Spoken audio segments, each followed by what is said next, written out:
Don't assume it was left by accident. If you see something, say something.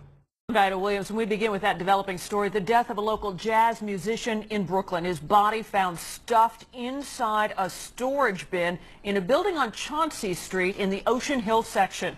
Eyewitness News reporter Jim Dolan is there live for us right now with late details. Jim? Diana, how could it end this way? Stanley Wright was a successful jazz musician. He was just beloved in this community, well educated. He taught piano and bass. And as I said, people here just loved this man. A couple of years ago, his wife of 40 years died. He had trouble coping with that, and it's not clear if that might have played some role in his murder. But many here who knew him and loved him, they just don't know what to think. On a quiet, tree-lined street in Brooklyn, Stanley Wright was its most popular resident.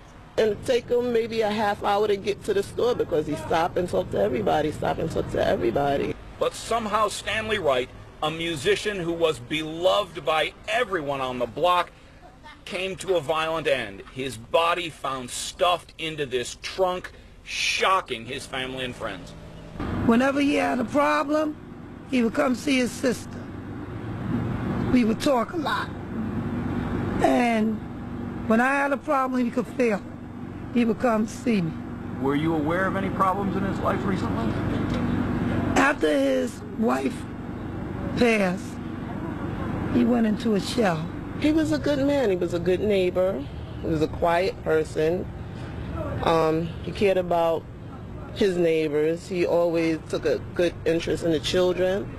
He was a jazz musician, so he was always trying to teach a lot of the kids on the block how to play different instruments. He gave my son a guitar and my nephew. You can see how people in this neighborhood took to this man. Police have been speaking to one of Mr. Wright's sons today, but they are not yet calling him a suspect. His daughter, Ann Boucher Wright, is an actress. She's been in movies like Blade and Dead Presidents.